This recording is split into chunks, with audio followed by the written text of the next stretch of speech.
Ya, pemirsa masih bersama kami di Hidup Sehat. Tadi Prof ada pertanyaan yang belum terjawab. Sering kembung itu adalah gejala kanker usus. Fakta atau mitos?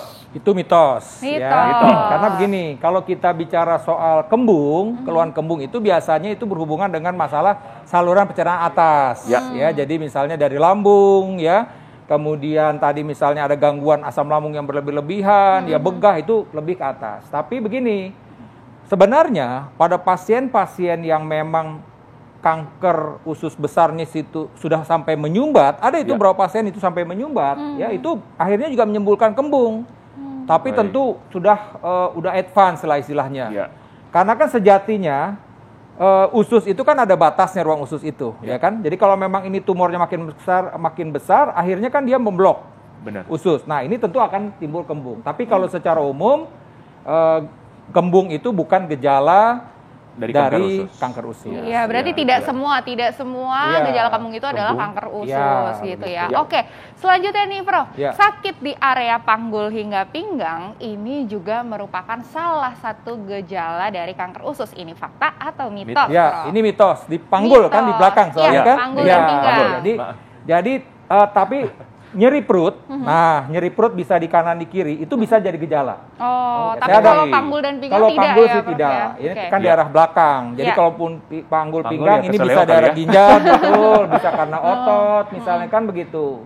Nah, cuman memang kadang-kadang saya kalau pasien tanya itu kita mesti pastiin, dok saya sakitnya di pinggang, maksudnya itu ternyata maksudnya itu masih di bagian perut juga gitu loh. Jadi bisa saja ini mungkin di daerah perut kanan bawah atau di kiri bawah. Nah, saya sampaikan nih, pernah ada satu kasus waktu itu, pasien itu di kanan bawah.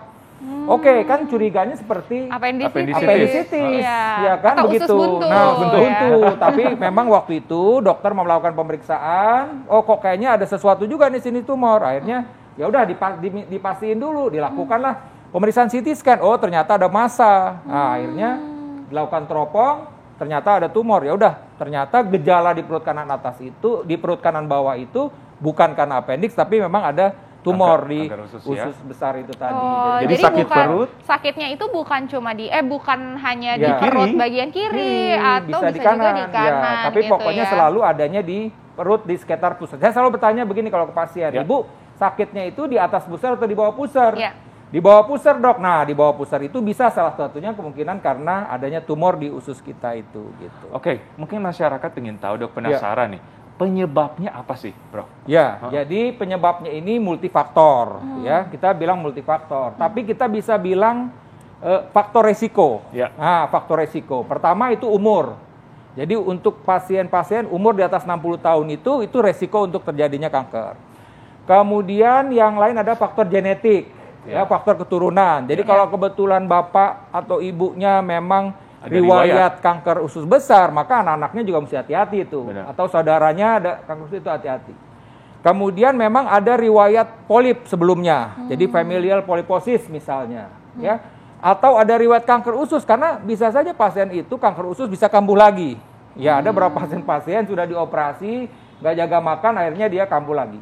Kemudian tadi gaya hidup. Nah, gaya hidup misalnya, mohon maaf ini, merokok, minum alkohol, itu juga faktor risiko untuk terjadinya kanker usus besar. Kemudian obesitas. Nah, dan kurang gerak. Itu juga salah satu juga faktor risiko. Jadi mesti olahraga. Iya, betul, dan makan. Jadi makan yang terlalu banyak, lemak yang berlebih-lebihan, daging merah yang berlebihan, dan kurang makan sayur. Kurang makan sayur juga ya, betul. Nah, Prof, ini terkait obesitas, ini biasanya nih ya, perempuan gitu ya Prof ya, itu biasanya kadang-kadang takut banget yang namanya obesitas Prof. Betul. Nah, zaman sekarang itu banyak banget obat diet beredaran di pasaran. Apakah itu juga berpengaruh nih Prof terhadap kejadian kanker usus? Ya, kalau gini, pertama kita memang tadi saya bilang obesitas bisa menjadi faktor risiko.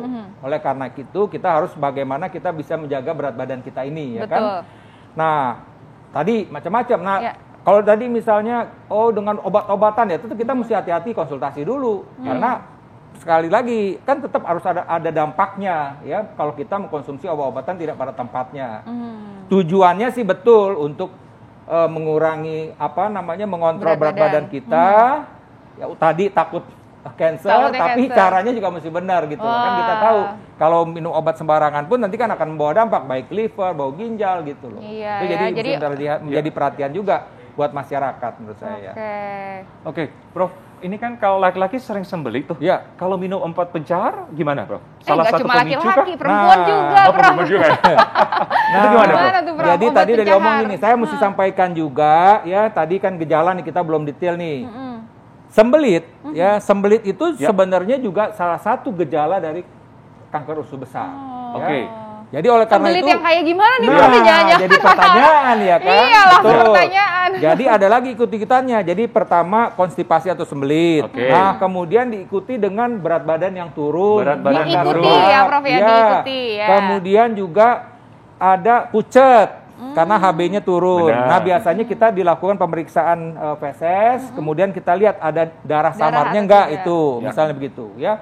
Sebaliknya juga diare kronik itu juga, diare kronik itu maksudnya mencret lebih dari 2 minggu, itu juga bisa menjadi gejala dari kanker usus besar. Termasuk BAB berdarah tadi ya? Nah, BAB berdarah sudah jelas. BAB berdarah itu faktor utamanya itu keseringan memang pasien datang kepada saya itu karena diare BAB-nya berdarah. Plus diare kronik biasanya begitu. Tapi yang menonjol memang berat badan turun tanpa sebab.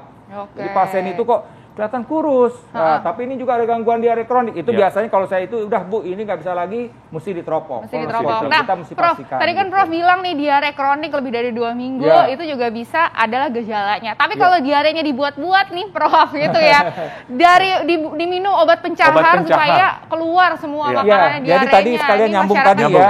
Iya, betul. Konstipasi boleh nggak minum obat pencahar? Nah, obat pencahar kita mesti hati-hati. Jadi pilihan. Jadi gini. Kenapa orang itu konstipasi? Ya pertama adalah tadi dia kurang makan sayur, ya kan? Kemudian sering mengkonsumsi lemak-lemak atau daging-daging merah. Kemudian juga kurang minum dan kurang bergerak. Jadi dasarnya ketika dia konstipasi dia juga sudah mempunyai resiko untuk kanker usus besar. Jadi pencahar itu penting, boleh. Tapi yang penting adalah tadi gaya hidup tadi, mesti konsumsi sayurnya ditingkatkan.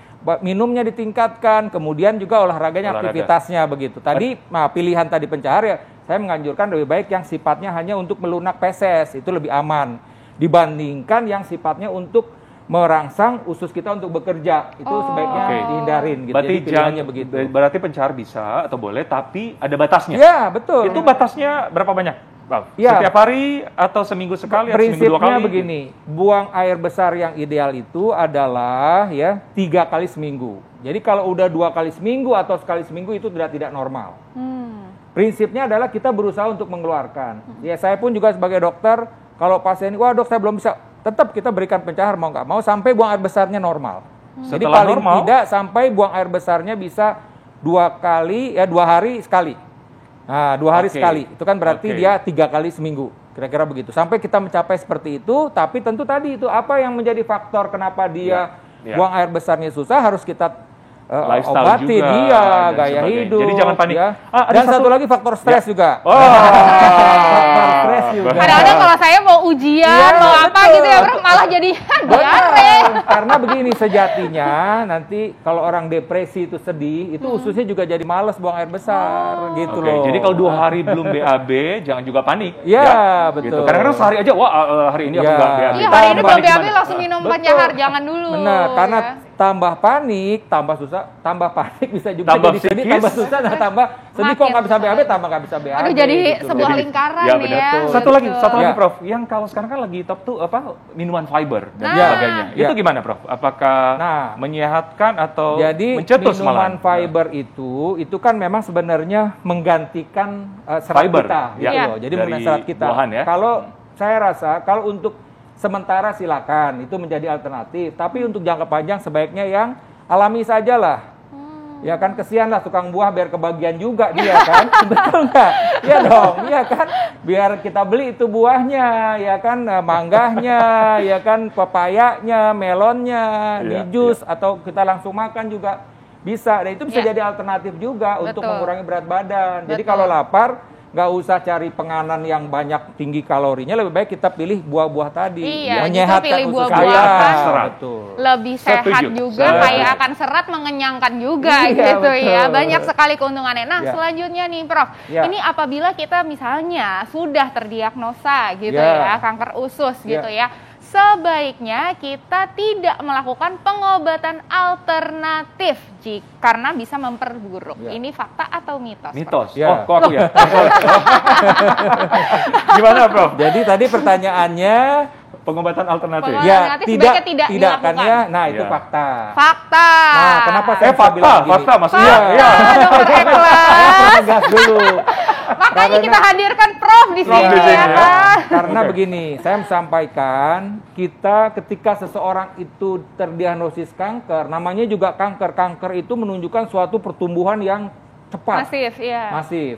Nah, mesti saya sampaikan karena saya punya beberapa pasien-pasien yang alhamdulillah ini karena memang waktu itu ditemukan masih stadium 1, stadium 2, itu umurnya bisa lebih dari 10 tahun tuh masih bisa bertahan gitu loh, walaupun dia riwayat kanker. Karena memang teorinya begitu, kalau kanker ini masih stadium 1, 2, kemudian dilakukan operasi, itu kita bilang survival rate-nya untuk 5 tahun ke depan tuh 92%. Wow, tinggi Tapi sekali. ketika kita menemukan kasus itu pada kesempatan pertama, tahu-tahu sudah menyebar di hati, liver, berarti itu stadium 4, atau sudah ada di kelenjar getah bening sekitar, itu stadium 3 misalnya, umumnya kita bilang stadium 4, maka survival rate, jadi untuk 5 tahun itu hidupnya itu hanya sekitar 12%. Nah, itu yang harus menjadi perhatian. Jadi terus terang saja, ini tentu saya sebagai dokter, dalam hal ini dari sudut medis, as soon as possible lah. Ketika ini udah ditemukan tumor, dokter bilang ini mesti dioperasi, udah jalin aja operasi. Karena secepat itu diobatin, secepat itu bisa diatasin, mudah-mudahan prognosisnya atau survival rate-nya ke 5 tahun ke depan itu akan jadi lebih baik. Tapi saya mesti ingatkan, biasanya pasien-pasien ini suka lupa dalam tanda petik, setelah dia sudah dioperasi, sudah di kemoterapi misalnya, gaya hidupnya nggak berubah. Yang merokok tetap merokok misalnya, yang minum alkohol, makannya nggak dijaga, itu susah. Yang saya bilang tadi bertahan 10 tahun itu gaya hidupnya sehat banget. Olahraganya bagus, makannya juga bagus, kebiasaan-kebiasaan buruk juga tidak, itu tadi. Dan juga artinya lifestyle-nya bagus lah begitu. Itu bisa bertahan sampai 10 tahun, 15 tahun begitu. Setuju. Berarti artinya kita jangan menunggu sampai akhirnya kita itu parah gitu ya. Benar. Bahkan sampai ada gejala, bahkan sampai ke pengobatan alternatif dulu, jangan gitu. Pokoknya ya. kenali diri kita, gejala kita. Kalau memang sudah ada yang memang harus diperiksa, harus segera ke dokter. Yes, betul. Oke, tipsnya, Prof. Prof. Jadi sekali lagi saya sampaikan bahwa penyakit kanker usus besar ini adalah satu penyakit yang bisa kita cegah. Cegahnya bagaimana? Cegah dengan gaya hidup yang sehat. Yaitu pertama tadi bahwa kita kalau umur mungkin tidak mungkin lah, karena kita pasti akan umur mencapai 60 tahun, 70 tahun. Yang kita bisa cegah adalah gaya hidup tadi. Gaya hidup tidak merokok dan tidak minum alkohol. Wah, sekarang saya masih, ya udah stop deh. Kalau udah terlanjur, udah sekarang stop. Kemudian yang kedua adalah konsumsi sayur-sayur dan buah-buahan, ya. Kemudian juga mengurangi makan-makan yang tinggi lemak tadi. Ya, kemudian berusaha untuk kontrol berat badan, ya kan, kontrol berat badan, dan yang terpenting adalah tetap beraktivitas.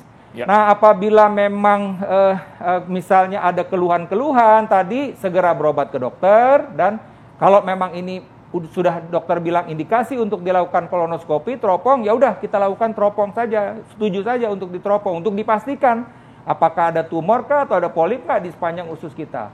Nah, kalau kebetulan kita punya orang tua yang memang ada riwayat kanker usus besar, biasanya memang di atas 5 tahun itu, 50 tahun dianjurkan untuk melakukan screening ya dengan kolonoskopi untuk dipastikan apakah kita aman atau tidak, apakah kita ada tumor atau polip atau tidak di usus kita. Demikian ini hal penting buat masyarakat sekalian. Baik, Prof.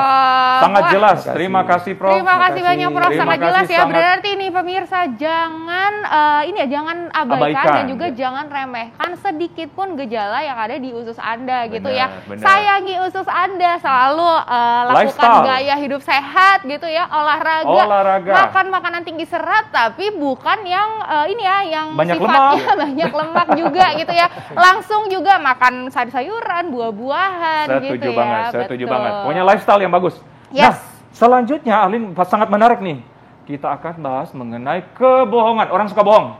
Orang suka bohong. Nanti ujung-ujungnya sampai menipu. Aduh, itu sebenarnya ada gangguan nggak ya? Apakah itu gangguan kejiwaan ya? Yes. Sesaat lagi, tetap di Hidup Sehat.